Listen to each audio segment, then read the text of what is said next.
The rain drummed steadily against the windows of Murthy's Diner, a small-town establishment that had seen better days. The neon sign flickered intermittently, casting an eerie glow over the nearly empty parking lot. It was just past 9 p.m. on a Tuesday night, and the usual crowd had thinned to a handful of regulars nursing their coffee and avoiding the storm outside. Sarah Chen sat alone in the corner booth, her long black hair pulled back in a simple ponytail, dark eyes scanning the room with the kind of awareness that comes from years of training. To anyone watching, she appeared to be just another traveler seeking shelter from the weather. A woman in her early 30s, wearing a simple gray sweater and jeans. Nothing remarkable about her appearance, except perhaps the way she sat with her back to the wall and her eyes constantly moving. Before we jump back in, tell us where you're tuning in from, and if this story touches you, make sure you're subscribed, because tomorrow I've saved something extra special for you. Sarah had been driving for 12 hours straight, making her way home from a deployment that had lasted 8 months. The transition from the harsh mountains of Afghanistan to the quiet streets of rural Montana always felt surreal, like stepping between two different worlds. The silence here was different, not the tense, watchful quiet of a combat zone, but the peaceful hush of a community where the biggest concern was usually whether the high school football team would make it to state championships. She ordered a simple meal, meatloaf, mashed potatoes, and green beans, comfort food that reminded her of home. The waitress, a woman in her 50s with kind eyes and graying hair, had served it with a warm smile and hadn't asked too many questions. She appreciated that. She wasn't ready for small talk about where she'd been or what she'd been doing. As she ate, Sarah couldn't help but notice the tension in the room. 3 men at the bar were getting increasingly loud and aggressive, their voices carrying across the small space despite the other patrons' obvious discomfort. They wore leather jackets and had the swagger of people who were used to intimidating others. The bartender, a young man who couldn't have been more than 25, kept glancing nervously in their direction while trying to maintain his composure. "Another round," one of the men demanded, slamming his empty bottle on the bar. He was the largest of the 3, with arms covered in tattoos and a shaved head that gleamed under the fluorescent lights. "And make it snappy, kid." The bartender complied quickly, but I could see his hands shaking slightly as he opened the bottles. I recognized the signs, the way the other customers had unconsciously shifted in their seats to create distance, the way conversations had dropped to whispers, the way the staff moved with careful, measured steps to avoid drawing attention. Sarah had seen this dynamic before, in different contexts and different countries. Bullies operated the same way everywhere. They identified the vulnerable, tested boundaries, and gradually escalated until someone stood up to them or they got what they wanted. In her experience, they rarely faced real opposition in places like this, where decent people just wanted to go about their lives in peace. The 3 men continued drinking, their voices getting louder and their comments more crude. They made inappropriate remarks to the waitress when she passed by, causing her to hurry away with red cheeks and downcast eyes. They criticized the food loudly enough for the cook to hear through the service window. They complained about the music, the temperature, the service, creating an atmosphere of tension that affected everyone in the room. Sarah finished her meal slowly, watching the situation develop. She'd hoped to enjoy a quiet dinner and get back on the road, but something told her this wasn't going to end well. The largest man had started making comments about the other patrons, an elderly couple sharing a piece of pie, a truck driver trying to eat his dinner in peace, a young mother who had come in with her teenage daughter for a late meal. "Look at this place," the man said loudly, gesturing around the room, "full of losers and nobodies. No wonder this town's dying." His companions laughed, emboldened by his aggression. The young mother gathered her things quickly and ushered her daughter toward the door, not making eye contact with anyone. The elderly couple followed suit, leaving their pie half-finished. The truck driver threw some money on his table and headed for the exit, shaking his head in disgust. Sarah remained in her booth, sipping her coffee and observing the situation. She'd hoped to enjoy a quiet dinner and get back on the road, But something told her this wasn't going to end well. The largest man had started making comments about the remaining patrons and began discussing which of the remaining patrons they wanted to have some fun with. As Sarah watched the three men order another round and began discussing which of the remaining patrons they wanted to have some fun with, she made a decision that would change the entire course of the evening. The decision crystallized in Sarah's mind as she watched the largest man stand up and survey the remaining patrons like a predator choosing his prey. His gaze lingered on the waitress, who had reluctantly emerged from the kitchen to clear a nearby table, her movements quick and nervous under his scrutiny. "Hey, sweetheart," he called out, his words slightly slurred but his intent unmistakable. "Come over here and keep us company. We're getting lonely over here." The waitress, whose name tag read Betty, forced a polite smile but kept her distance. "I'll be right with you, gentlemen, if you need anything else," she said, her voice steady despite the obvious fear in her eyes. "We need you to come over here," the second man chimed in. He was thinner than his companion, but carried himself with the same aggressive confidence. "Don't be antisocial. We're good customers." Sarah had seen enough. She'd spent 8 months watching innocent people live in fear of bullies with guns and power, and she wasn't about to sit quietly while the same dynamic played out in her own country. The techniques were different, but the psychology was identical. Intimidation, escalation, and the assumption that decent people would look the other way. She stood up slowly, her movements deliberate and controlled. At 5'6" and 130 pounds, Sarah didn't cut an imposing figure, but years of military training had taught her that presence was more about confidence than size. She walked to the bar with the easy stride of someone who had navigated far more dangerous situations than a small-town confrontation. "Excuse me," she said politely, positioning herself between the three men and Betty. "I think you're making the staff uncomfortable." The largest man turned to face her, his eyes narrowing as he took in her appearance. "And who the hell are you? The customer service police?" "Just someone who'd like to finish her coffee in peace," Sarah replied calmly. "Maybe you could tone it down a bit?" The man's companions laughed, apparently amused by what they saw as an absurd situation, a small woman challenging 3 large men in a nearly empty diner. The laughter had an ugly edge to it, the kind that comes from people who enjoy others' discomfort. "Lady, you need to mind your own business," the thin man said, pointing a finger at Sarah's chest. "This doesn't concern you." "Actually, it does," Sarah said, not backing away from the pointing finger. "See, I'm trying to eat in a peaceful establishment, and you're disrupting that peace, so it's very much my business." The third man, who had been quiet until now, stood up and moved to flank Sarah. He was shorter than his companions, but carried himself with a wiry aggressiveness that suggested he was used to violence. "You've got some nerve coming over here. Maybe you need to learn some manners."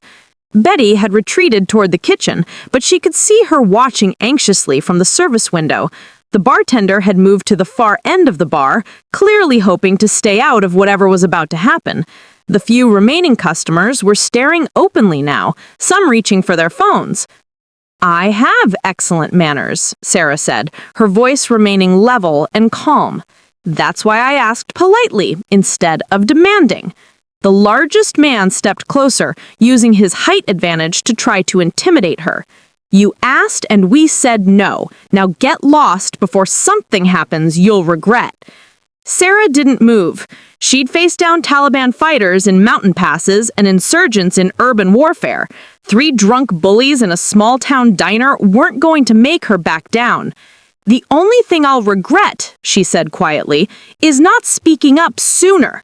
"Big words from a little girl. What are you going to do about that?" The tension in the room was palpable now.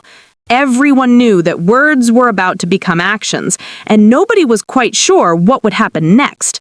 The 3 men clearly expected Sarah to back down, to apologize and retreat to her booth like the other customers had retreated from the restaurant entirely. Instead, Sarah rolled up the sleeve of her gray sweater. The motion was casual, unhurried, as if she were simply getting comfortable. But as the fabric moved up her right arm, it revealed something that changed the entire dynamic of the confrontation. Tattooed on her forearm, in stark black ink, was a military insignia that made the three men stop mid-swagger. It was a crossed rifle symbol, but not just any crossed rifles. Below it were the words, U.S. Army Sniper, and above it, a small badge that designated her as a qualified marksman with over 50 confirmed kills. The silence that fell over the restaurant was profound, not just quiet, but the kind of complete stillness that comes when everyone in a room realizes that their assumptions about a situation have been completely wrong. The largest man's eyes widened as he processed what he was seeing. His companions noticed his reaction and looked more closely at Sarah's arm, their expressions shifting from aggressive confidence to something approaching uncertainty. "Holy shit," the thin man whispered, barely audible.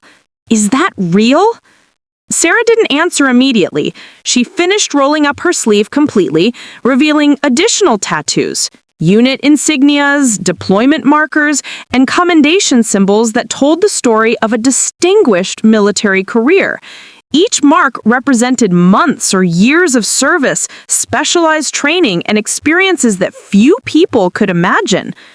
"It's real," she said simply, her voice carrying a quiet authority that hadn't been there before, or rather, that she had been deliberately concealing.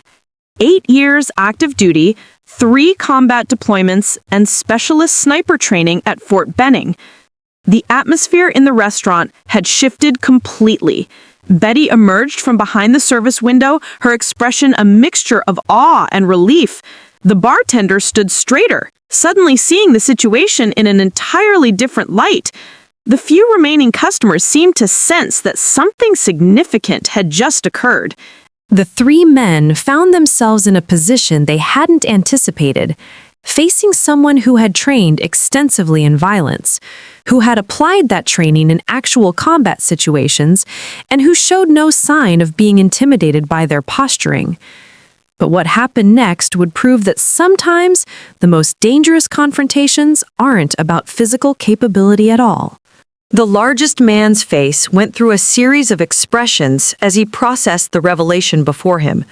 Confusion gave way to disbelief, which transformed into something that looked almost like fear before settling into a defensive anger. He had built his identity around being the most intimidating person in any room, and suddenly he was facing someone whose credentials in violence far exceeded his own. "So what?" he said, though his voice had lost much of its earlier aggression. "That doesn't give you the right to come over here and tell us what to do." Sarah looked at him with the kind of measured gaze she'd used to evaluate targets through a scope. "You're absolutely right," she said. "My military service doesn't give me any special authority in this restaurant." The man seemed surprised by her agreement, and some of his bluster returned. "Damn right it doesn't, so why don't you just—" "But," Sarah continued, cutting him off with quiet firmness, "it does mean I've spent years defending the right of people like Betty to work without being harassed, and people like that elderly couple to enjoy their pie without being insulted, and that young mother to take her daughter out for dinner without having to worry about drunk idiots making crude comments." She paused, letting her words sink in. The restaurant remained silent except for the steady drumming of rain against the windows and the quiet hum of the coffee machine. "I've seen what happens in places where bullies go unchallenged. I've walked through villages where people live in constant fear because someone decided their comfort was more important than everyone else's peace. I didn't spend 3 tours overseas just to come home and watch the same thing happen in my own country." The thin man shifted uncomfortably. "Look, we weren't hurting anybody. We were just having some fun." "Were you having fun?" Sarah asked Betty, who had moved closer, but still maintained a safe distance. Betty shook her head. "No, ma'am. I've been working here for 15 years, and I've never felt so uncomfortable." "How about you?" Sarah asked the bartender. "Was this fun for you?" The young man found his voice. They've been in here before, always the same routine. Most of the time, people just leave. And that's the problem, Sarah said, turning back to the three men. You've created an environment where decent people can't enjoy a simple meal because you think your entertainment is more important than their comfort.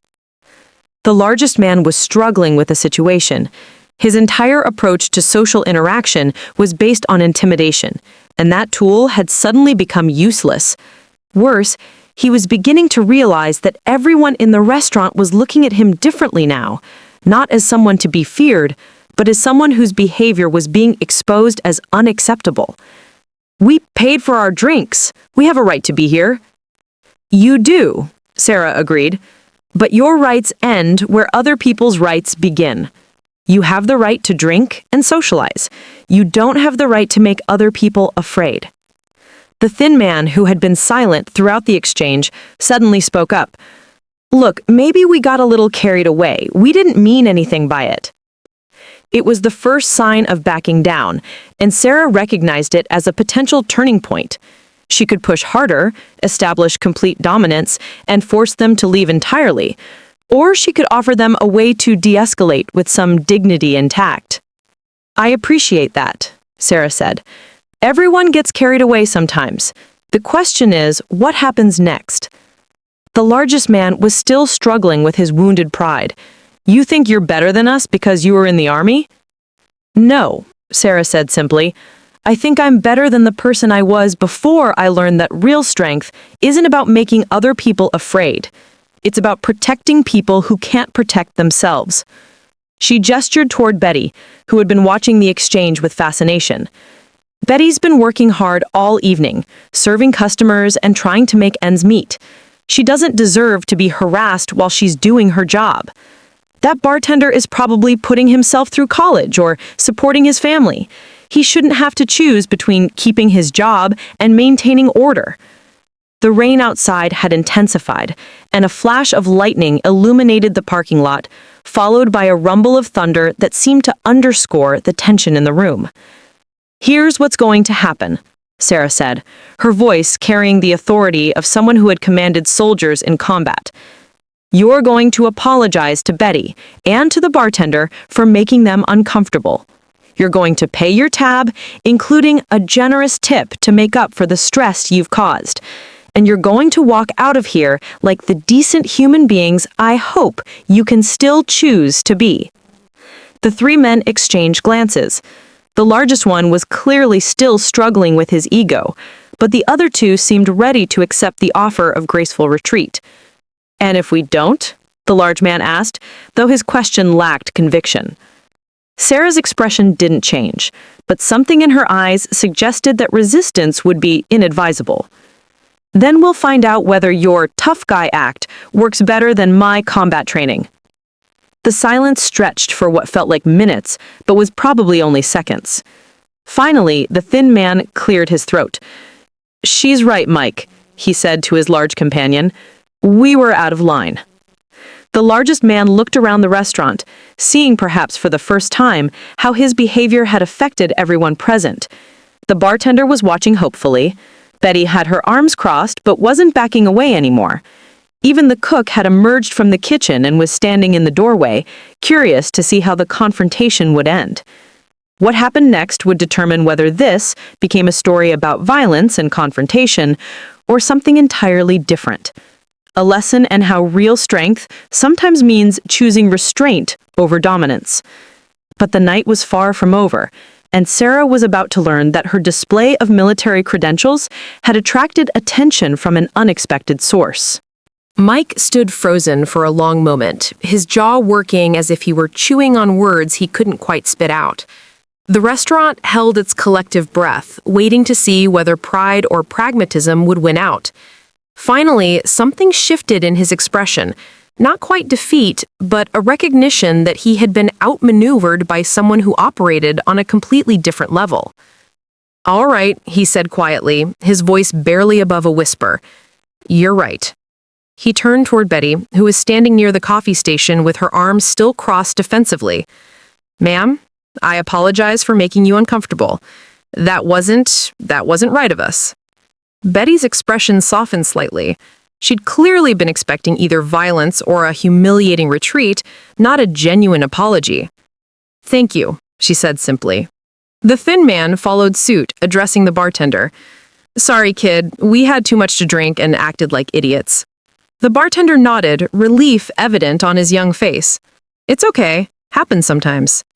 The third man, emboldened by his companion's lead, actually walked over to the cook who was still standing in the kitchen doorway. "Sorry about the comments on the food, man. It was actually pretty good." The cook, a heavy-set man in his 60s, just nodded gruffly, but Sarah caught the ghost of a smile crossing his face. Mike reached into his wallet and pulled out several bills, laying them on the bar with deliberate care. "That should cover our tab and then some," he said to the bartender, "for the trouble." As the three men prepared to leave, Mike paused near Sarah's table. She had returned to her booth but remained alert, watching their departure. "I don't like you," he said bluntly, "but I respect what you did over there. My brother served in Iraq." "What unit?" asked Sarah, her tone neutral but not unfriendly. "3rd Infantry Division." He didn't make it back. The admission hung in the air between them. Sarah felt the familiar weight of understanding that came with military loss. Not just the death of soldiers, but the ripple effect on families and communities. "I'm sorry for your loss," she said, and meant it. "What was his name?" "Tommy. Tommy Garrison." Sarah nodded solemnly. "I'll remember that name." Mike looked like he wanted to say more but couldn't find the words. Instead, he just nodded once and headed for the door, his companions following. The three men walked out into the storm without looking back. The restaurant remained quiet for several moments after their departure, as if everyone needed time to process what had just occurred. Then Betty approached Sarah's table, carrying a fresh cup of coffee. "On the house," she said, sliding into the booth across from Sarah. "That was something else." "Just the right thing to do," Sarah replied, accepting the coffee gratefully. "Most people wouldn't have gotten involved, especially not a woman alone against three men like that." Sarah smiled wryly. "Most people haven't spent years learning how to handle situations like that. Besides, they weren't really dangerous, just drunk and stupid. There's a difference." The bartender came over, wiping his hands on his apron nervously. "Ma'am, I just wanted to say thank you. They've been coming in here for months, and it's been getting worse each time. Management said we couldn't refuse service as long as they paid their tabs." "What's your name?" Sarah asked. Danny Morrison. "I'm studying criminal justice at the community college." "Good field," Sarah said. "You handled that well, staying calm, not escalating the situation. That's exactly what you're supposed to do." Danny beamed at the praise. "Really? I felt like I should have done more to protect Betty." "You did protect me," Betty interjected. "You called me into the kitchen when things started getting heated, and you positioned yourself where you could see everything. That was smart thinking." As they talked, Sarah became aware that someone else had entered the restaurant during the confrontation. An older man in a damp coat was sitting at the counter, quietly nursing a cup of coffee and observing the scene with keen interest. There was something about his bearing that suggested military training, and Sarah's situational awareness kicked into high gear. The man was in his 60s, with gray hair and weathered features that spoke of years spent outdoors. His clothes were civilian, but he carried himself with the erect posture and alert demeanor of someone with extensive military experience. More importantly, he had been watching Sarah with the kind of professional interest that made her instincts prickle. "Excuse me," she said to Betty. "I'll be right back." Sarah approached the counter, taking the stool 2 seats away from the stranger, close enough to talk but far enough to maintain tactical spacing. "Interesting technique," the man said without looking up from his coffee. "Psychological dominance through demonstrated credibility. Very effective." "I'm sorry, do we know each other?" Sarah asked, though her tone suggested she suspected they did not. The man turned to face her, and Sarah found herself looking into pale blue eyes that held the kind of hard-earned wisdom that came from decades in dangerous places. "Colonel James Mitchell, U.S. Army retired," he said, "and you're Sergeant Sarah Chen, formerly of the 75th Ranger Regiment's Sniper Detachment." Sarah's blood ran cold. She hadn't mentioned her specific unit or rank to anyone in the restaurant. "How do you know that?" Colonel Mitchell smiled, but it wasn't entirely friendly. Because, Sergeant Chen, you've been difficult to find. The implications of his statement hit Sarah like a physical blow. No one should have been looking for her. She had completed her service honorably, processed out through all the proper channels, and was officially a civilian. The fact that a retired colonel knew her unit, rank, and current location suggested something far more serious than a chance encounter. I think you have me confused with someone else, Sarah said carefully. Sergeant Sarah Chen, enlisted 2016, completed sniper training at Fort Benning in 2018, deployed to Afghanistan for 3 tours between 2019 and 2024, 53 confirmed kills, recipient of the Bronze Star with V device, Purple Heart, and Army Commendation Medal with V device. Separated from active duty 2 weeks ago at Fort Lewis, Washington. Sarah's hand moved instinctively toward her waist, where she would normally carry a sidearm, but found empty space. She was unarmed, in civilian clothes, officially out of the military, but clearly not everyone considered her service to be over. "What do you want, Colonel?"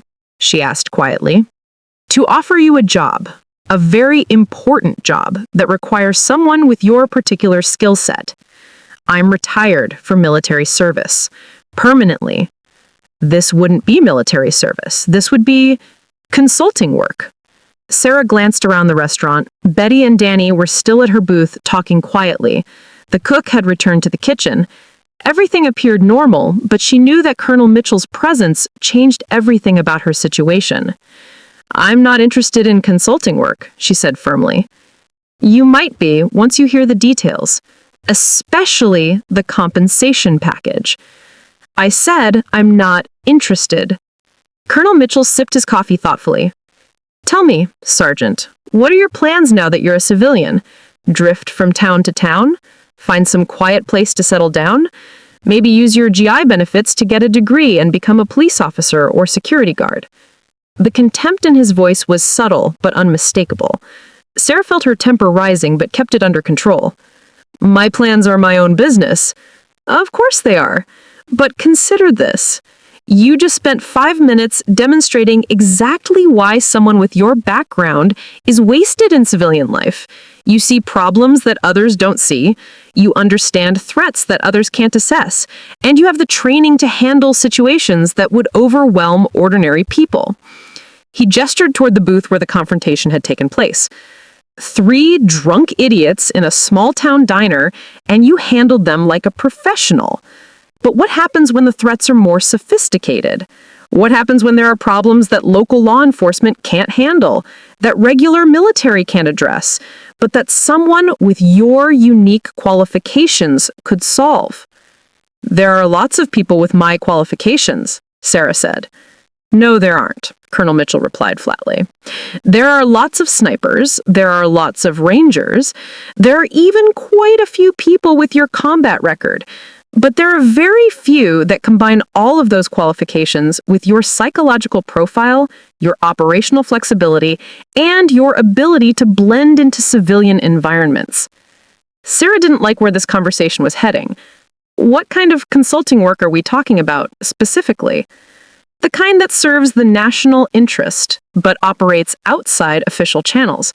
The kind that handles problems too sensitive for regular military units, too complex for law enforcement, too important to ignore. "You're talking about black ops." Colonel Mitchell's expression didn't change. "I'm talking about solutions to problems that threaten American lives and interests, solutions that sometimes require unconventional approaches and specialized personnel." Sarah stood up from the counter stool. "I'm going to finish my coffee and get back on the road, Colonel. I suggest you do the same."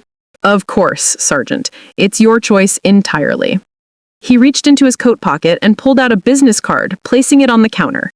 "But if you change your mind, or if you find civilian life isn't as fulfilling as you hoped, give me a call." Sarah looked at the card without touching it.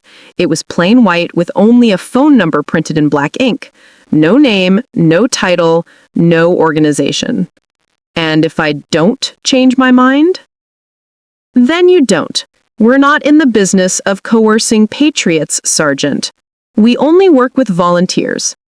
But as Colonel Mitchell stood to leave, Sarah caught something in his expression that suggested the matter might not be as simple as he was making it sound. Colonel Mitchell walked toward the door with the unhurried pace of someone who had delivered his message and expected it to be considered carefully.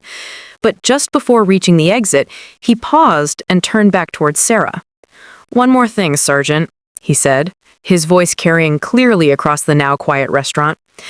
"That incident 3 months ago, during your final deployment, the one involving the arms dealer and the missing intel, there are some people in Washington who have questions about how that situation was resolved." Sarah felt the blood drain from her face. The incident he was referring to was classified at the highest levels, involving an operation that had gone sideways when their target turned out to have connections to American intelligence assets.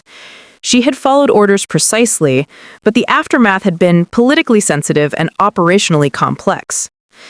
"I was debriefed extensively on that operation," she said carefully. "All appropriate reports were filed." "Of course they were. And your conduct was exemplary, according to the official record. But you know how these things work, Sergeant. Sometimes official records don't tell the whole story. Sometimes there are loose ends that need to be addressed by people who understand the bigger picture." The threat was subtle but unmistakable. Sarah realized that her choice might not be as free as Colonel Mitchell had initially suggested. She was being presented with an option: join his organization voluntarily, or potentially face scrutiny over an operation where she had simply followed orders. "I see," she said quietly. "I hope you do. We'll be in touch, Sergeant." Colonel Mitchell walked out into the storm, leaving Sarah alone with the business card and a growing sense that her transition to civilian life was not going to be as straightforward as she had hoped.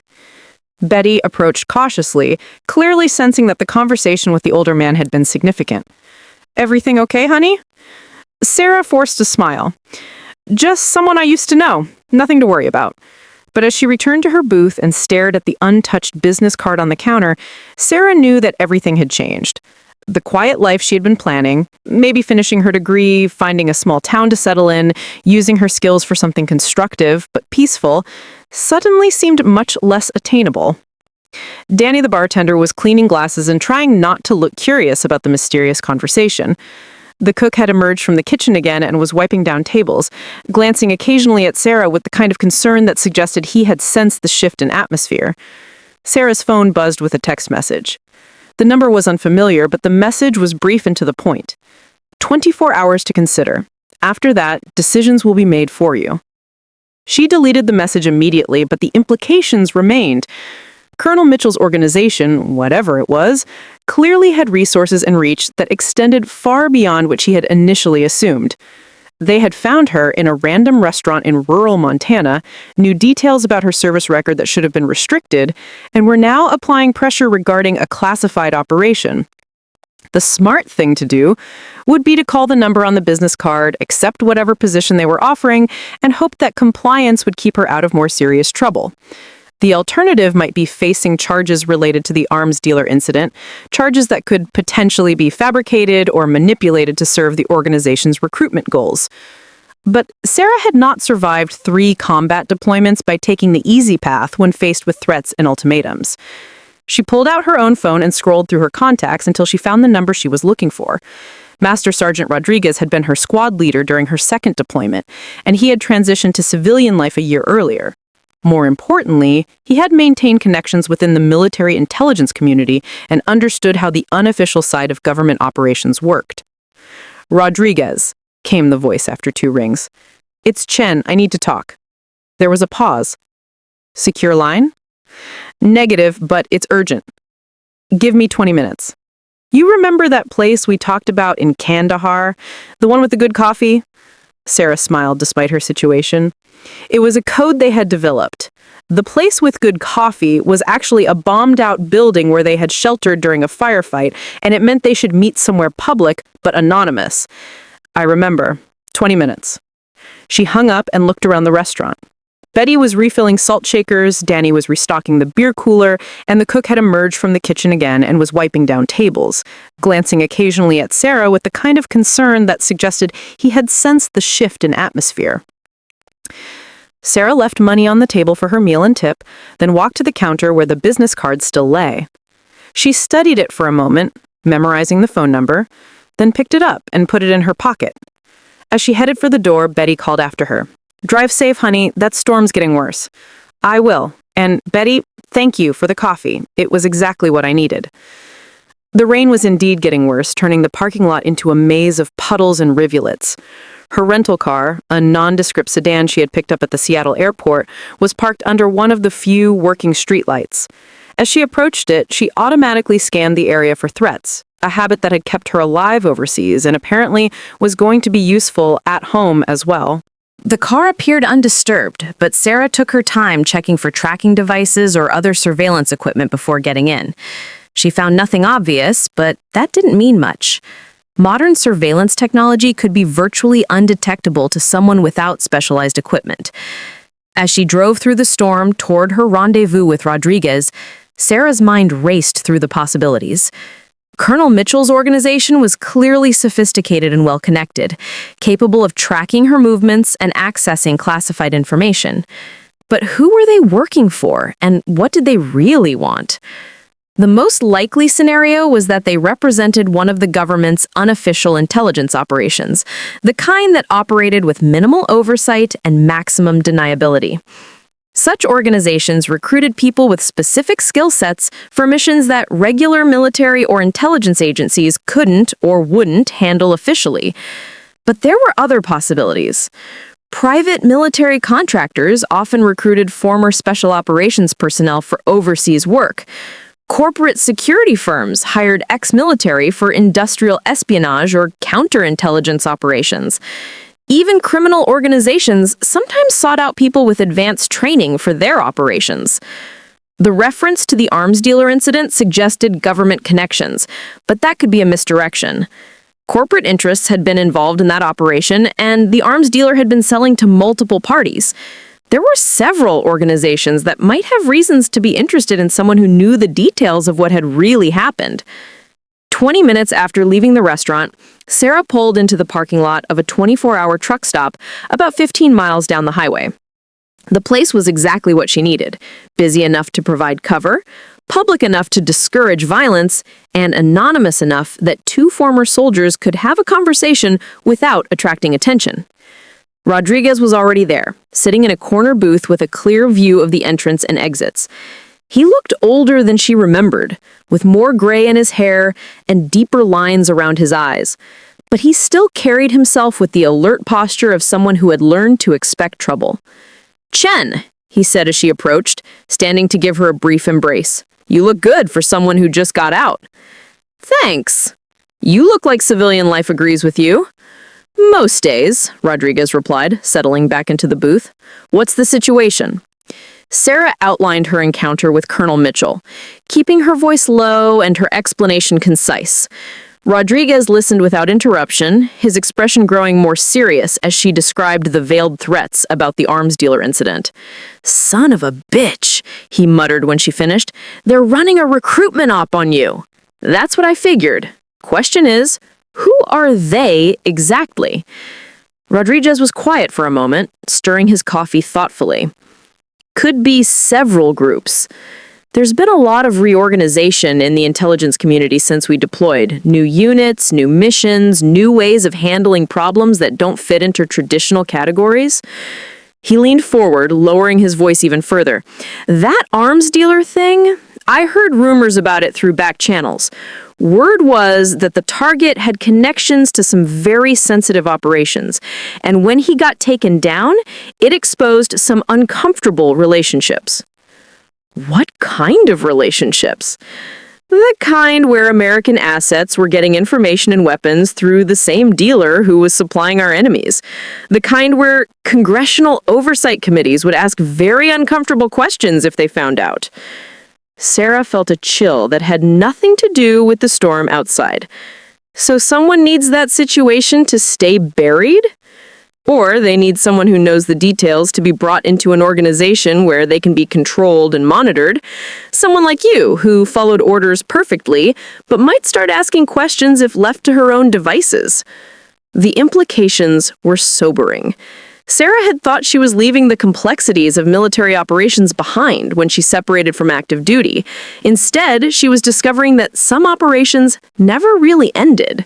They just moved into different phases. "What are my options?" she asked. Rodriguez considered the question carefully. "Honestly, limited. If they're willing to threaten you with the arms dealer incident, they probably have enough influence to make your life very difficult if you refuse to cooperate. And if I do cooperate, then you're committed to whatever organization they represent, probably for a long time. These kinds of groups don't usually let people retire quietly." Sarah stared out the window at the truck stop parking lot, watching 18-wheelers navigate through the storm. Normal people doing normal jobs, she thought again. It seemed like a luxury she might never be able to afford. "There might be a third option," Rodriguez said slowly, "but it would be risky." "I'm listening." "You could disappear. Really disappear, not just drive around the country hoping they lose interest. New identity, new background, complete break from everything and everyone you've known." "That's not living, that's just hiding." "Sometimes hiding is the best option available." Sarah shook her head.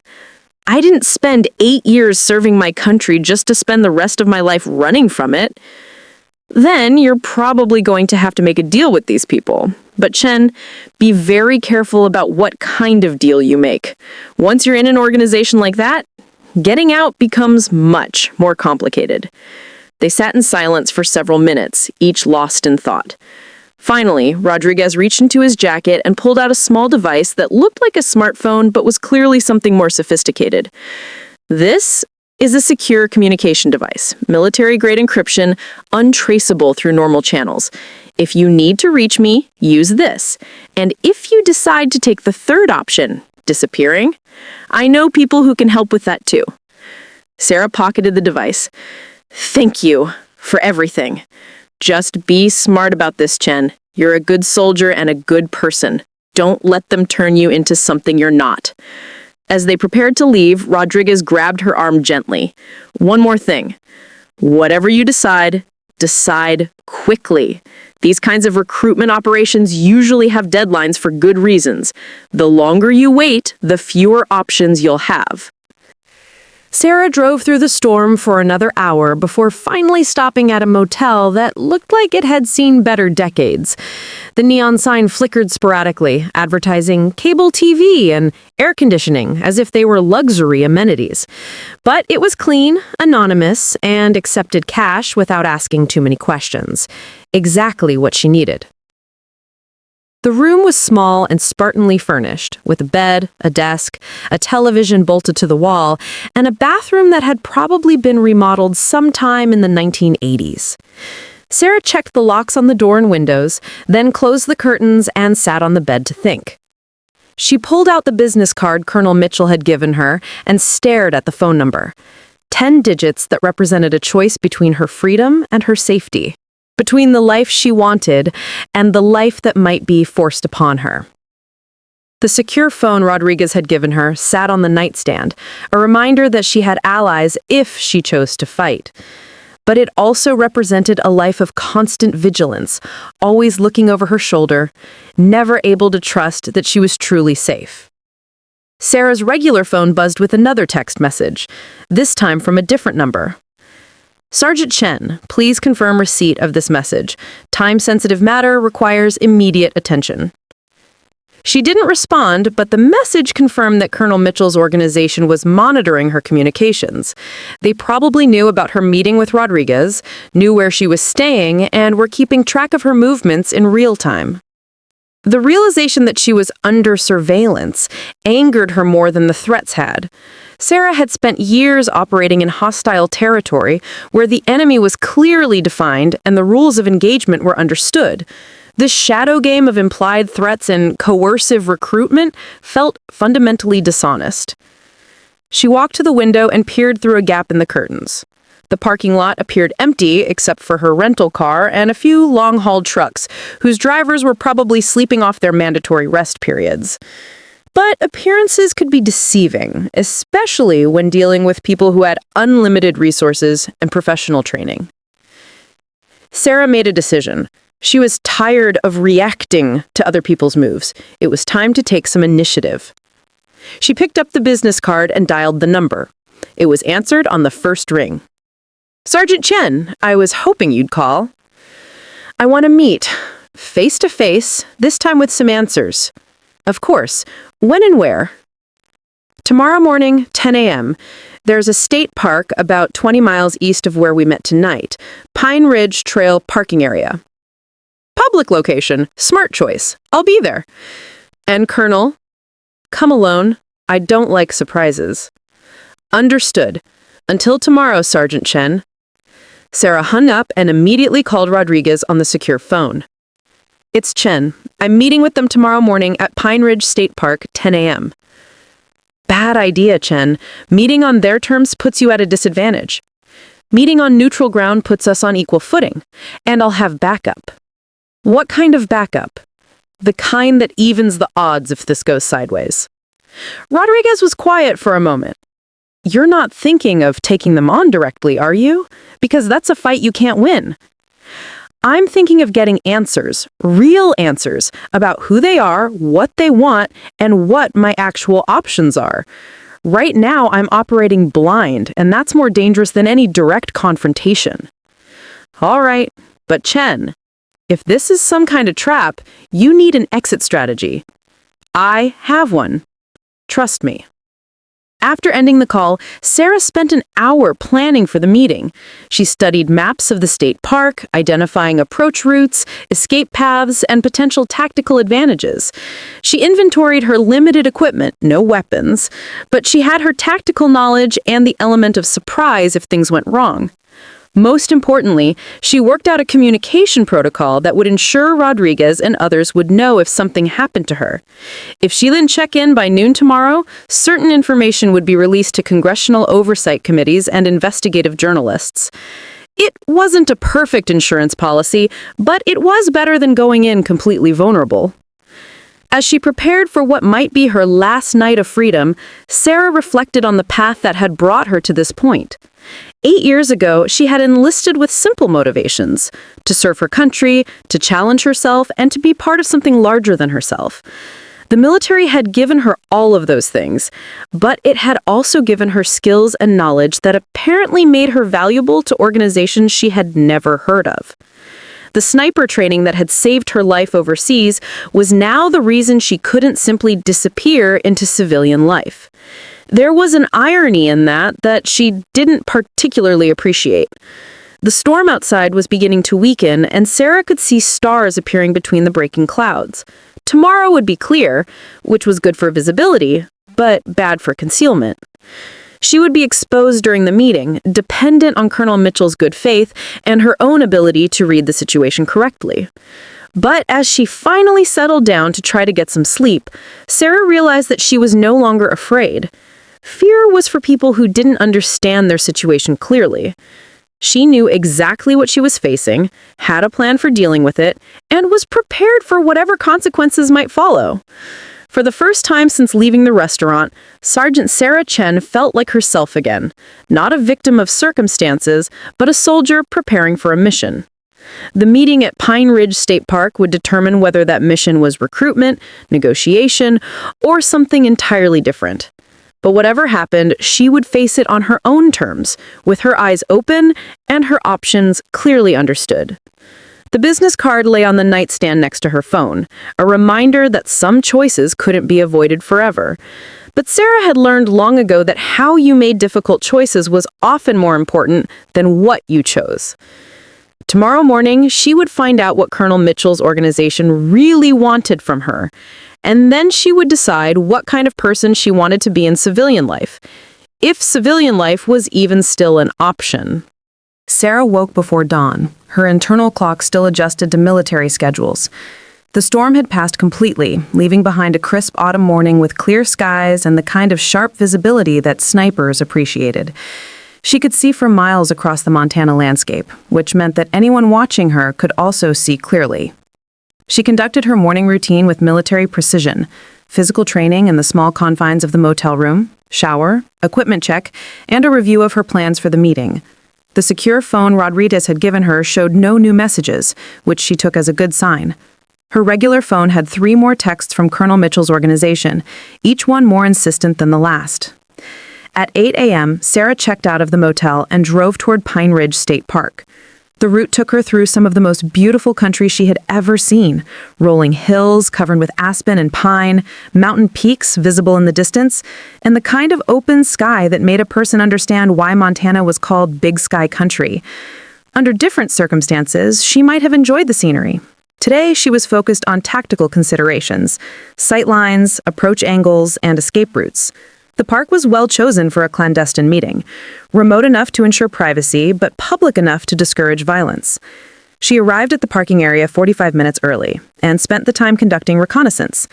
The trail parking lot was situated in a natural bowl surrounded by low hills, with a single access road and several hiking trails leading into the wilderness.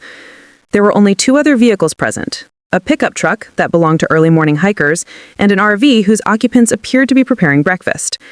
Sarah identified 3 positions that would provide good overwatch of the meeting site.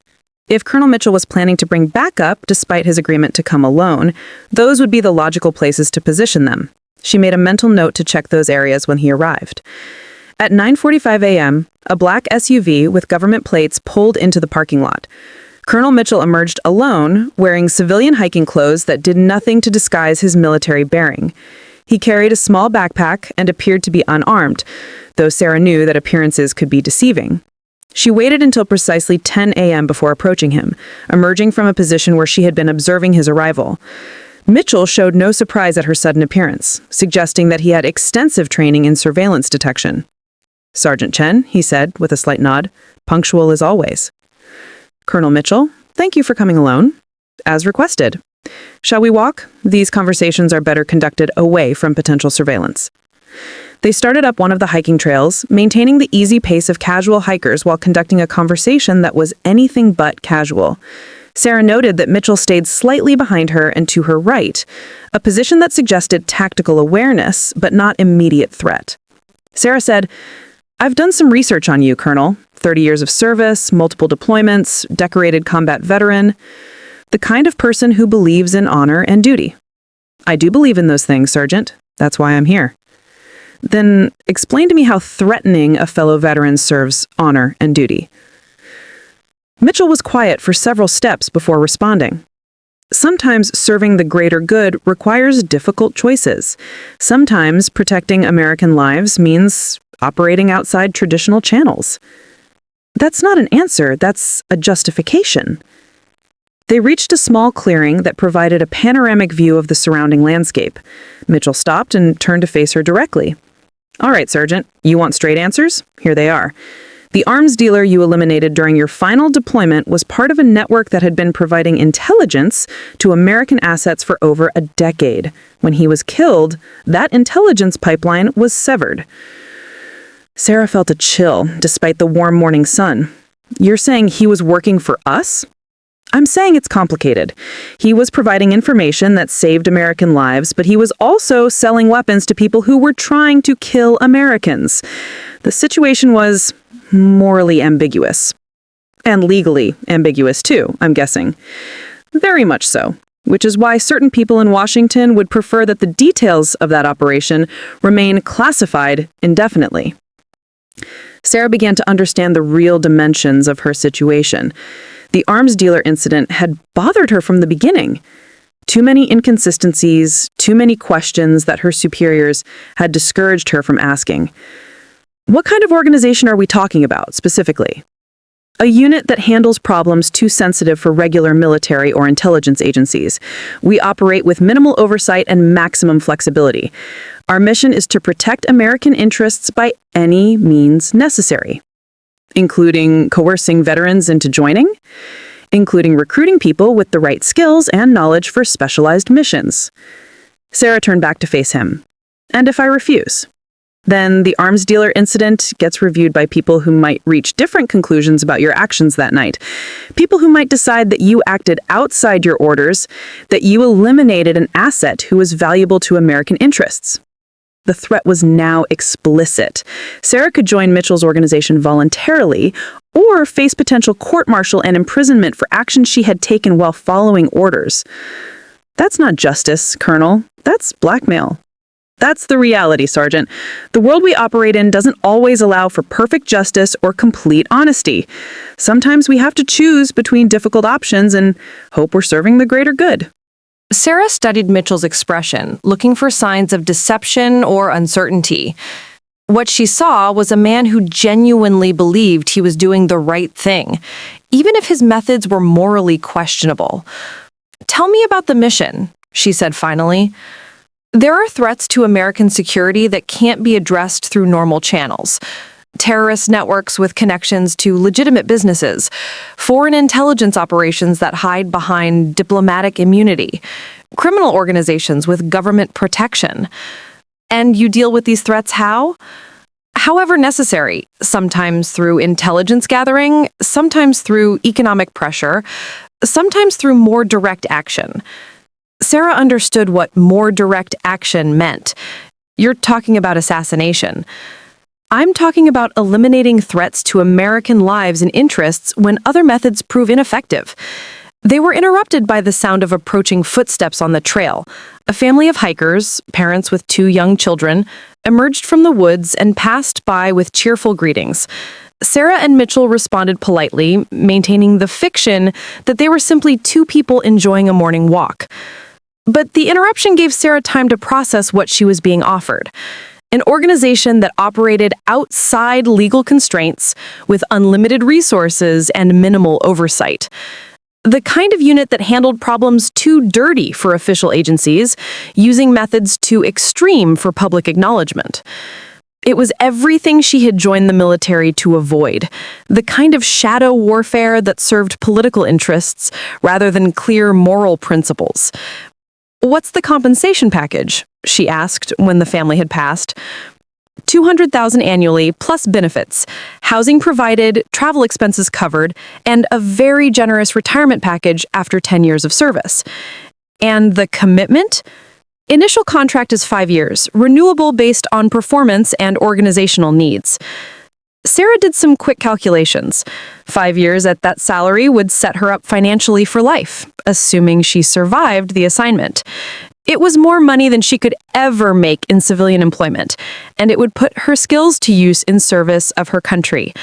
But it would also mean 5 years of missions she couldn't discuss with anyone, working for an organization that might ask her to do things that contradicted her personal moral code. "I need to think about it," she said.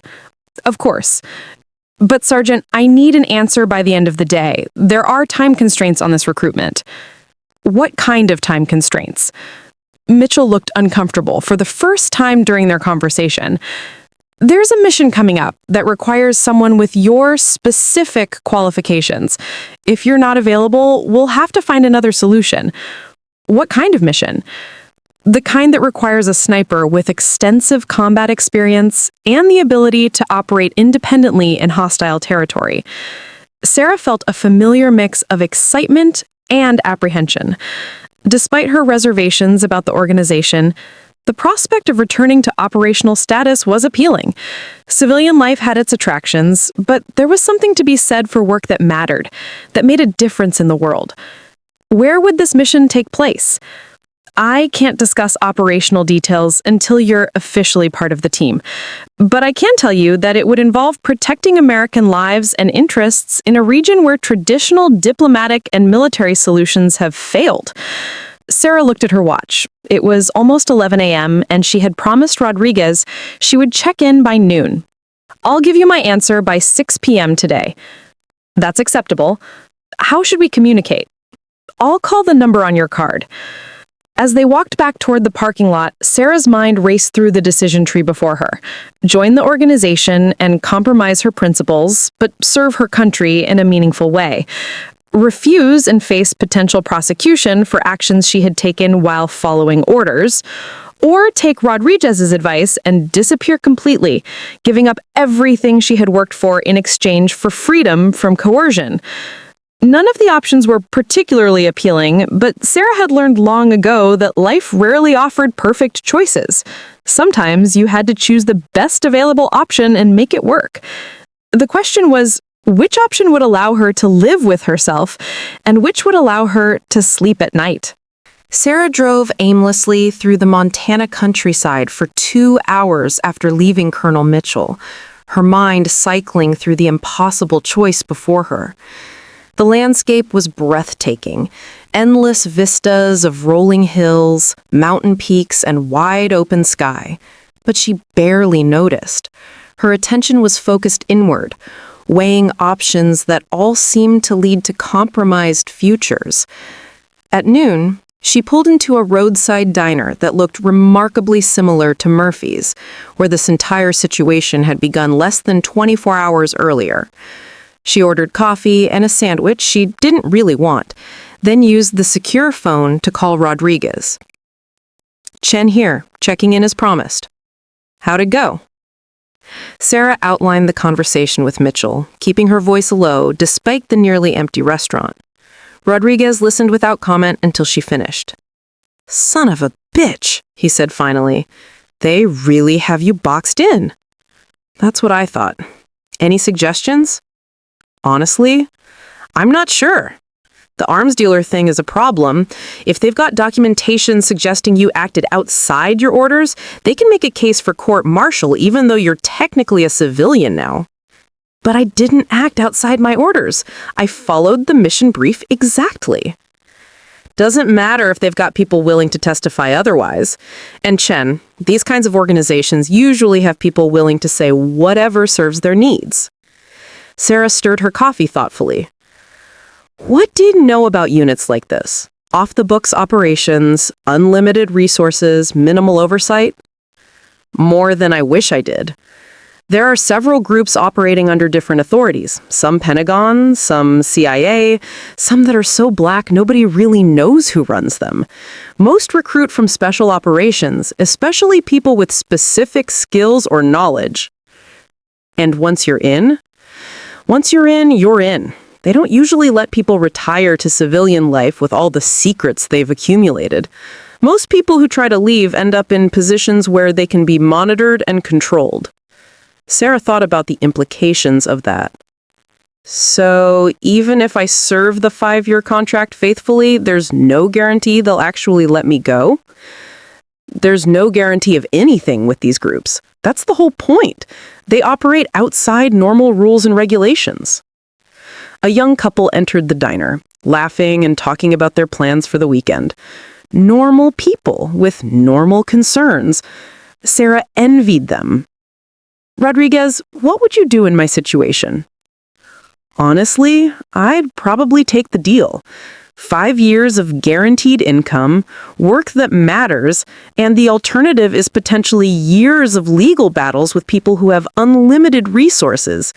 It's not a good choice, but it might be the least bad choice." "That's what I was afraid you'd say. But, Chen, if you do take the deal, be very careful about maintaining your principles.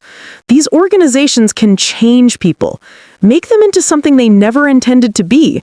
Don't let them turn you into someone you can't live with." After ending the call, Sarah sat in the diner for another hour, watching the staff go about their daily routines. The waitress was probably a single mother working 2 jobs to make ends meet. The cook might be saving money to open his own restaurant someday. The teenage busboy was likely earning money for college. Simple lives with straightforward motivations. Sarah realized she was nostalgic for simplicity she had never actually experienced. At 2 p.m., she made a decision. Not about Colonel Mitchell's offer, that would have to wait until she had more information, but about what she needed to do before making that choice. She drove to the nearest town with a public library and spent 3 hours conducting research on her secure phone's encrypted internet connection. She looked up everything she could find about black operations units, off-the-books intelligence programs, and the legal frameworks that governed military contractors working for the government. What she found was disturbing, but not surprising. The post-9/11 world had created numerous opportunities for organizations to operate with minimal oversight, justified by national security concerns and enabled by congressional reluctance to ask too many questions about effective counterterrorism operations. People like her, special operations veterans with specific skills and classified knowledge, were prime recruitment targets for organizations that needed personnel who could operate outside traditional constraints. The recruitment methods she was experiencing were not uncommon, though they were rarely discussed publicly. More troubling was what she learned about the long-term prospects for people who joined such organizations. Very few seemed to return to normal civilian life. Most either remained with their units indefinitely, moved between similar organizations, or ended up in government or contractor positions where their activities could be monitored and controlled. The pattern suggested that Colonel Mitchell was right about one thing. Once she made this choice, there would be no going back to the quiet civilian life she had envisioned. At 5 p.m., Sarah drove to a hilltop overlooking a small town and made another call on the secure phone. This time, she called a number Rodriguez had given her months earlier, a lawyer who specialized in representing military personnel in sensitive situations. "This is Sarah Chen. Rodriguez gave me your number. I need legal advice about a situation involving classified operations and potential coercion." The lawyer, a woman named Patricia Wells, listened to Sarah's summary of the situation with the professional calm of someone who had heard similar stories before. "Sergeant Chen, I have to tell you that your options are limited. If they have documentation suggesting you acted improperly during that operation, they can pursue charges regardless of what your actual orders were. Even though I'm no longer active duty, even though military justice can reach retired personnel for actions taken while on active duty, especially in cases involving classified operations. And fighting such charges? Expensive, time-consuming, and not guaranteed to succeed, especially if the prosecution has access to classified information that your defense team can't review." Sarah felt her last hope for a clean resolution slipping away. "So you'd recommend taking the deal?" "I'd recommend getting more information about the deal before making any commitment. What specific organization are they representing? What kind of oversight exists? What are the terms for ending your association with them?" "How would I get that information?" "Ask for it. You're a valuable asset to them, which means you have some leverage. Don't just accept their initial offer, negotiate for better terms and more transparency." The conversation with the lawyer gave Sarah a framework for approaching her final conversation with Colonel Mitchell. She wasn't powerless in this situation, even though she felt constrained by circumstances beyond her control. At 5:45 p.m., she called the number on Mitchell's business card. "Sergeant Chen, I was hoping to hear from you." "I want to negotiate, Colonel." "I'm listening." "First, I want to know exactly what organization you represent, not generalities about national security, specific agency, specific authority, specific oversight mechanisms." "That information is classified until you're officially read into the program." "Then we don't have a deal. I'm not signing up for something without knowing who I'm working for." There was a pause. "All right, we're a joint task force operating under Department of Defense Special Access Programs. We report through the Pentagon but have operational independence for sensitive missions." "What kind of oversight?" "Congressional notification for major operations, but not approval requirements. Internal review procedures for mission planning and execution." "And the specific mission you mentioned?" "Counterintelligence operation targeting a network that's been compromising American assets overseas. The timeline is classified, but the window for action is closing rapidly." Sarah considered this information. It sounded legitimate, but she had learned to be skeptical of official explanations for unofficial operations. "I want a 1-year contract instead of 5, with option to renew based on performance and satisfaction with the organization." "That's not possible. The training and security clearance process takes 6 months." Then make it 2 years with guaranteed option to decline renewal. 3 years, renewable at mutual consent. Sarah thought about it. 3 years was still a significant commitment, but it was better than 5 years with no clear exit strategy. I also want written guarantees about the arms dealer investigation. If I join your organization, that matter gets permanently closed with no potential for future prosecution. That can be arranged. And I want to speak with someone else who's been recruited the same way I have. Someone who can tell me what the reality of this work is like. That's more difficult, but possible. Sarah looked out across the Montana landscape as the sun began to set. In a few hours, she would be committed to a path that would fundamentally change her life. But at least it would be a path she had chosen with her eyes open, rather than one that had been forced upon her. When do you need my final answer? Tonight. The mission timeline doesn't allow for further delay. Give me until 10 p.m. I'll call you then. Sarah spent the next 4 hours driving through the Montana wilderness, using the time to think through the decision that would determine the next several years of her life. The sun set behind the mountains in a spectacular display of orange and purple that reminded her why she had fallen in love with the American West during her childhood. She had grown up in California, but her family had taken camping trips to Montana and Wyoming every summer. Those trips had shaped her understanding of what America could be at its best: vast, beautiful, and full of possibilities for people who were willing to work hard and live honestly. Now she was facing a choice between that vision of America and the harder reality of what the country sometimes required of its defenders. The idealistic part of her wanted to believe that serving her country should always involve clear moral choices and straightforward missions. The practical part of her knew that the world was more complicated than her ideals could accommodate. At 8 p.m., she stopped at a truck stop and called Rodriguez on the secure phone. "I'm going to take the deal," she said without preamble. "You sure about that?" "No, but I'm sure that the alternatives are worse." "What convinced you?" Sarah considered the question. A combination of things: the legal realities, the financial benefits, and, honestly, the prospect of doing work that matters. I joined the military to serve my country, and civilian life feels empty after 8 years of missions that had real consequences. I understand that. Just remember what I said about not letting them change who you are. I'll remember. At 9 p.m., she called the lawyer again to review the key points she wanted to negotiate in her final conversation with Colonel Mitchell.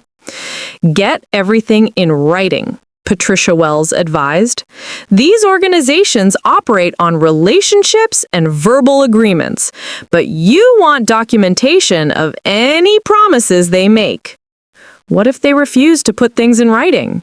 Then you know they're not serious about honoring their commitments. At 9:45 p.m., Sarah found herself parked on a hilltop overlooking the lights of a small Montana town. She could see the normal life happening below: people finishing dinner, children being put to bed, families settling in for the evening. It looked peaceful and appealing, but she knew now that it wasn't really an option for her. She called Colonel Mitchell's number at exactly 10 p.m. "Sergeant Chen, have you reached a decision?" "I'm prepared to accept your offer with the modifications we discussed earlier. 3-year initial contract, renewable by mutual consent, written assurance about the arms dealer matter, and introduction to another recruit." "Correct. When do we proceed?" "Tomorrow. Can you be in Denver by noon?" Sarah calculated the driving time. "That's cutting it close, but yes." "There's a private airfield on the south side of the city. Centennial Airport, Hangar 47. Come alone, bring minimal personal items. Everything else will be provided." "What about my rental car?" "Leave it at the airport. We'll handle the return." And my personal belongings at the motel? You checked out this morning. What personal belongings? Sarah realized that Mitchell's organization had been monitoring her movements more closely than she had suspected. They knew where she had stayed, when she had left, probably every stop she had made during the day. I see you've been keeping track of me. Standard security procedure, Sergeant. Nothing personal. Of course not. One more thing, Chen. Once you board that aircraft tomorrow, you're committed. There won't be opportunities to change your mind or negotiate different terms. Make sure you're ready for that level of commitment. Understood. Then I'll see you tomorrow in Denver. Welcome to the team, Sergeant. After ending the call, Sarah sat in her car for a long time, looking up at the stars that were becoming visible in the clear mountain sky. Tomorrow, she would begin a new phase of her life, one that would probably be more dangerous and morally complex than anything she had experienced in the military. But she would also be using her skills for something important, earning enough money to secure her financial future and working with people who understood the realities of modern warfare and intelligence operations. It wasn't the quiet civilian life she had planned, but it was a life that would have meaning and purpose. Sometimes that was the best you could hope for. At midnight, Sarah began the drive toward Denver, leaving behind the peace and beauty of Montana for whatever waited at Hangar 47. She had made her choice, and now she would have to live with the consequences. But as she drove through the night, Sarah found herself thinking not about the dangers and uncertainties ahead, but about the 3 drunk men in Murphy's diner who started this entire chain of events. If she hadn't intervened in that situation, Colonel Mitchell would never have seen her demonstrate her capabilities.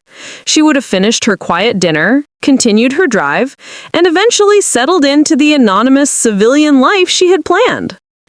Instead, she had chosen to stand up for people who couldn't protect themselves, and that choice had led to this moment. And there was something fitting about that. The same instincts that had made her a good soldier were now leading her into whatever came next. Sarah Chen drove toward her uncertain future with the same steady determination that had carried her through 8 years of military service. She didn't know what kind of missions awaited her or what kind of organization she was truly joining, but she knew she would face whatever came with her principles intact and her skills sharp. The road to Denver stretched ahead through the darkness, and Sarah followed it toward the next chapter of her life as a professional warrior in service of her country's interests. It wasn't the future she had envisioned when she left the military, but it was the future she had chosen. And in the end, Sarah thought that was what mattered most. Not the circumstances that constrained your choices, but how you responded to those constraints with dignity, purpose, and unwavering commitment to something larger than yourself. The drive to Denver took Sarah through some of the most desolate and beautiful country in America. Mile after mile of high plains stretched out under a canopy of stars so bright they seemed close enough to touch. The isolation gave her time to think, to prepare mentally for whatever transformation awaited her at Hangar 47. She stopped twice for gas and coffee, noting each time that her credit card transactions were probably being monitored. Colonel Mitchell's organization was clearly sophisticated and well-funded, with resources that extended far beyond what she had initially assumed. The realization was both reassuring and unsettling. Reassuring because it suggested they were legitimate, unsettling because it demonstrated how thoroughly they had been tracking her movements.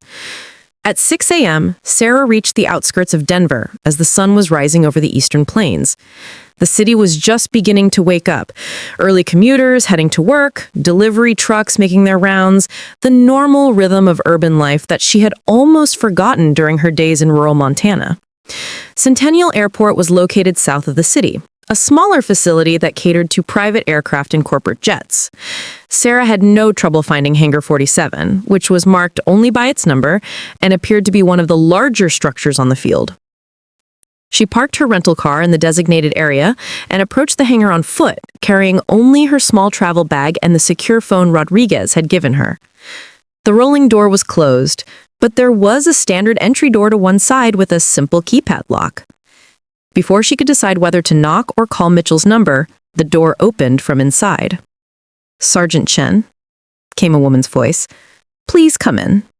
Sarah found herself facing a woman in her 40s with short auburn hair and the kind of calm confidence that suggested extensive experience in high-stress situations. She wore civilian clothes, khakis and a polo shirt, but carried herself with unmistakable military bearing. "I'm Captain Rebecca Torres," the woman said, extending her hand. "I'll be your initial liaison and training coordinator." Sarah shook her hand, noting the firm grip and direct eye contact. "Pleasure to meet you, Captain." "It's just Rebecca now. We don't use military ranks in this organization unless we're working with conventional forces." The interior of the hangar was larger than Sarah had expected, with space for several aircraft and what appeared to be a complete operations center. She could see computer workstations, communication equipment, and meeting areas that suggested this was more than just a staging area. "Is this your primary facility?" Sarah asked. "One of several.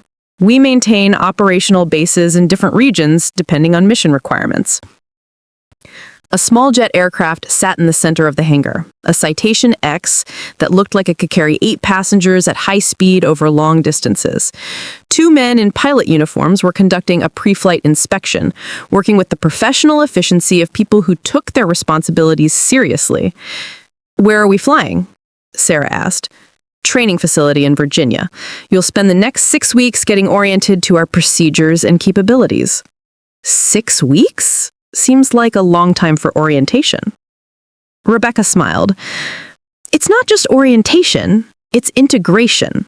Learning how we operate, what resources we have available, and how your skills fit into our mission profiles." She gestured towards a small office area within the hangar. "But first, there are some administrative matters to handle." The office contained a desk, several chairs, and a secure computer terminal. Rebecca pulled out a tablet and began accessing files. "Colonel Mitchell mentioned that you wanted to speak with someone who had been recruited similarly to you. I'm that person." Sarah studied Rebecca's expression, looking for signs of deception or coercion. What she saw was someone who appeared genuinely comfortable with her situation. "How long have you been with the organization?" 4 years. I was recruited out of the Air Force after a deployment that involved some sensitive intelligence operations." "Similar circumstances to mine?" "Very similar. I had knowledge of operations that needed to remain classified and skills that the organization needed for specific missions." Sarah settled into one of the chairs. "Can you tell me what the reality of this work is like?" Rebecca considered the question carefully. "It's challenging, well compensated, and meaningful. The missions are legitimate national security operations, though they often involve methods that conventional agencies can't or won't use, such as intelligence gathering in hostile environments, elimination of threats that can't be addressed through diplomatic or legal channels, protection of American assets in situations where official involvement would create political complications. Assassination, in other words? Sometimes, but more often it's intelligence work, asset protection, or counterintelligence operations." Sarah appreciated Rebecca's directness. "What about the commitment level? Colonel Mitchell mentioned that people don't usually leave these organizations." "That's true, but not because they're prevented from leaving. It's because the work is addictive and the alternatives are less appealing. Where else can you use your advanced skills for important missions while earning this kind of compensation?" "And the moral aspects? Do you ever have problems with the things you're asked to do?" Rebecca was quiet for a moment. "Sometimes. But I've learned that the world is more complicated than the moral frameworks we learned in basic training. Sometimes protecting innocent lives requires actions that aren't perfectly clean or legally straightforward." I understand what you mean. Military service had already taught me that real-world situations often involve choosing between imperfect options rather than choosing between clear right and wrong. What can you tell me about the specific mission Colonel Mitchell mentioned? Counterintelligence operation targeting a network that's been compromising American assets overseas. The network operates through legitimate business fronts and has connections to foreign intelligence services. And my role? Elimination of key network members who can't be reached through conventional law enforcement or military action. Sarah felt a familiar mix of anticipation and apprehension. It was the kind of mission she had trained for but had rarely been asked to perform during her regular military service. Timeline. 6 weeks of training, then deployment. Mission duration depends on how quickly we can identify and reach the targets. Location? Classified until after training, but it will involve international travel to multiple countries. Rebecca closed the tablet and looked at Sarah directly. Sergeant Chen, I know this is a big decision, but I can tell you that in 4 years with this organization, I've never regretted my choice to join. The work matters, the people are professional, and the resources are unlike anything available in conventional military service. Sarah thought about the conversation she'd had with Rodriguez about maintaining her principles. Have you ever been asked to do something that contradicted your personal moral code? Once, I was asked to participate in an operation that would have resulted in civilian casualties. I refused, and the mission was restructured to eliminate that risk. And there were no consequences for refusing? None. The organization needs people who can think independently and make good judgment calls. Blind obedience isn't useful in the kind of work we do. That was reassuring, though Sarah realized that Rebecca might not know about consequences that occurred outside her direct experience. All right, Sarah said. I'm ready to proceed. Rebecca smiled and pulled out a series of documents. Then let's make this official. The paperwork was extensive, but straightforward. Security clearance updates, financial arrangements, emergency contact information, and legal agreements that formalized her relationship with the organization. As Sarah signed the documents, she realized that she was crossing a threshold from which there might be no return, but she was crossing it with her eyes open, her principles intact, and her commitment to serving her country unchanged. Welcome to the team, Sarah, Rebecca said as she collected the completed paperwork. I think you're going to find this work very fulfilling. Sarah looked around the hangar one more time, taking in the sophisticated equipment, the professional atmosphere, and the sense of serious purpose that pervaded everything she had seen. I hope so, she said, because there's no going back now. No, Rebecca agreed. There isn't, but I don't think you'll want to go back. As the pilots completed their pre-flight preparations and Rebecca gathered her materials for the flight to Virginia, Sarah Chen prepared to begin the next phase of her life as a warrior in the shadows, serving her country in ways that would never be acknowledged publicly, but that might ultimately prove to be more important than anything she had done in conventional military service. The aircraft engines spun up with a high whine that filled the hangar, and Sarah walked towards her uncertain but purposeful future with the same steady determination that had carried her through every challenge of her military career. She had made her choice, and now she would see where that choice led. 6 months later, Sarah Chen stood on the rooftop of a building in Prague, her eye pressed to the scope of a custom rifle that represented the pinnacle of precision engineering. The target was 800 meters away, visible through the window of an office building where he believed himself to be completely safe from the consequences of his actions. Viktor Kozlov was a Russian intelligence operative who had been systematically compromising American assets across Eastern Europe for the past 3 years.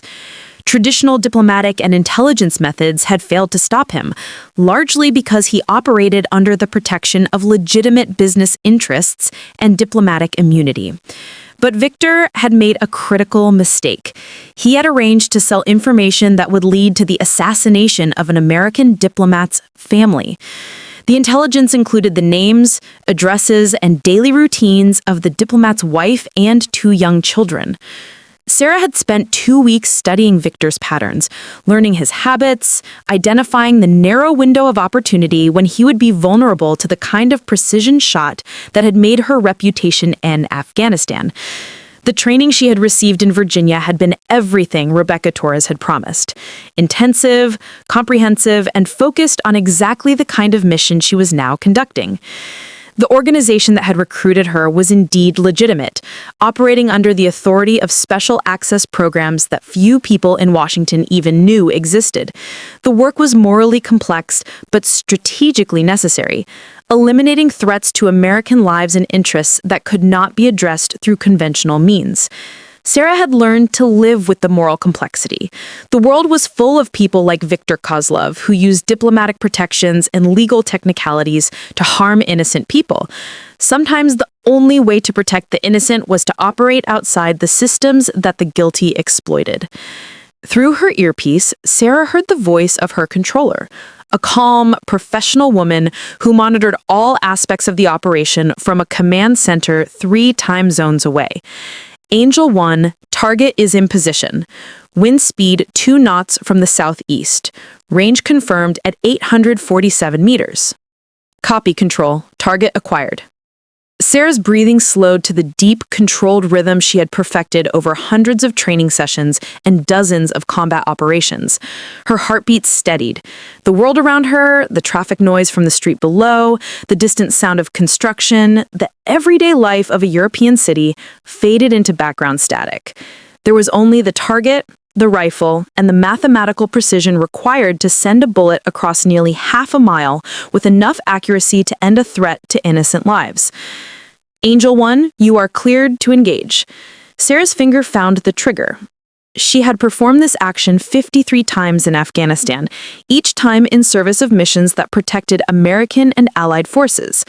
This was number 54, and like all the others, it was a choice to prevent greater harm through the application of controlled violence. Viktor Kozlov fell forward onto his desk, the classified documents he had been preparing to sell scattered around him. From 800 meters away, through the scope of her rifle, Sarah watched him die with the same professional detachment she had maintained throughout her military career. Target neutralized, she reported. Copy, Angel 1. Excellent work. Begin extraction immediately. Sarah disassembled her rifle with practiced efficiency, packing the components into a case that looked like standard photographer's equipment. Within 10 minutes, she was walking down the stairs of the building, just another tourist exploring one of Europe's most beautiful cities. The extraction went smoothly. A car picked her up at a predetermined location and drove her to a private airfield where a jet waited to carry her back to the United States. By the time Viktor Kozlov's body was discovered, Sarah would be halfway across the Atlantic, officially documented as having been in Washington attending a conference on veterans affairs. As the aircraft climbed into the evening sky over Central Europe, Sarah reflected on the path that had brought her to this point. 6 months earlier, she had been a newly discharged veteran trying to adjust to civilian life. Now she was a key member of an organization that handled some of the most sensitive and important missions in American intelligence operations. The training in Virginia had been everything Rebecca Torres had promised: intensive, comprehensive, and focused on exactly the kind of mission she was now conducting. The organization that had recruited her was indeed legitimate, operating under the authority of special access programs that few people in Washington even knew existed. The work was morally complex, but strategically necessary, eliminating threats to American lives and interests that could not be addressed through conventional means. Sarah had learned to live with the moral complexity. The world was full of people like Viktor Kozlov, who used diplomatic protections and legal technicalities to harm innocent people. Sometimes the only way to protect the innocent was to operate outside the systems that the guilty exploited. Sarah's first mission was intelligence gathering in South America, where she had spent 3 weeks documenting the activities of a drug cartel that was providing funding to terrorist organizations. Her military training and language skills had made the assignment relatively straightforward, though it had required her to live undercover in conditions that tested all of her survival skills. The second mission was asset protection in Southeast Asia, where she had provided security for an American businessman who was secretly negotiating the release of hostages held by a criminal organization. That assignment had been more psychologically challenging, requiring her to maintain her cover while knowing that innocent lives depended on the successful completion of negotiations she couldn't directly influence. The Prague mission was her first direct action assignment since joining the organization, and it felt like a return to the kind of work she did best. The target was unambiguously hostile to American interests. The threat to innocent lives was immediate and credible, and the mission parameters were clear and achievable. As the aircraft crossed into international airspace, Sarah's phone buzzed with a secure message from Rebecca Torres. Outstanding work in Prague. Report to Virginia for debrief and next assignment. You're becoming exactly the asset we hoped you would be. Sarah smiled as she read the message. The work was challenging and meaningful. The compensation was excellent, and she was using her skills to protect people who couldn't protect themselves. It wasn't the quiet civilian life she had once envisioned, but it was a life that had purpose and significance. More importantly, it was a life she had chosen freely, despite the circumstances that had constrained her initial options. Colonel Mitchell's organization had offered her a way to continue serving her country at the highest levels, and she had proven herself capable of meeting their expectations while maintaining her personal principles. The aircraft continued its westward flight through the night, carrying Sarah Chen back to the country she served in ways that would never be publicly acknowledged, but that were nonetheless essential to its security and interests. She had found her place in the shadow world of modern intelligence operations, and she was good at it. 3 hours into the flight, Sarah's secure phone buzzed with another message, this one from an unknown number. Sergeant Chen, this is Betty from Murphy's Diner in Montana. I wanted you to know that those 3 men never came back after that night. The restaurant has been peaceful ever since. Thank you for standing up for us. I hope you found what you were looking for. Sarah stared at the message for a long time, thinking about the chain of events that had started with her decision to intervene in a simple confrontation between drunk bullies and restaurant staff. That moment of choosing to protect people who couldn't protect themselves had led directly to her current position, conducting missions that protected American lives and interests around the world. There was something fitting about that progression, from a small act of courage in a rural diner to precision operations against threats to national security. The scale had changed, but the fundamental motivation remained the same, using her skills and training to protect innocent people from those who would harm them. Sarah typed a brief response to Betty. Thank you for the message. I did find what I was looking for. Take care of yourself and stay safe. As she settled back into her seat for the remainder of the flight, Sarah Chen reflected on the unexpected path her life had taken. She had left the military expecting to transition to a quiet civilian existence, but instead had found herself in work that was more important and more challenging than anything she had done as a conventional soldier. The future remained uncertain. There would be more missions, more targets, more situations that required her to make difficult choices in service of larger goals. But Sarah was confident she had the skills, principles, and support systems necessary to handle whatever challenges arose. She had become exactly what Colonel Mitchell's organization needed, a professional warrior capable of operating in the shadows while maintaining the moral clarity necessary to distinguish between legitimate targets and innocent civilians. It was demanding work that required constant vigilance and perfect execution, but it was also work that made a real difference in protecting American lives and interests. The aircraft flew on through the night, carrying Sarah toward her next assignment and the next chapter of her service to her country. She had found her place in the shadow world of modern intelligence operations, and she was determined to excel in that role as long as her country needed her unique capabilities. Behind her, Viktor Kozlov's death would be attributed to a heart attack by coroners who would never think to look for evidence of precision marksmanship. The classified documents he had been preparing to sell would be quietly recovered and destroyed. The American diplomat's family would never know how close they had come to danger or who had protected them from a threat they never saw coming. That anonymity was part of the job, and Sarah had learned to accept it. The satisfaction came not from public recognition, but from the knowledge that her actions had prevented greater harm and protected innocent lives.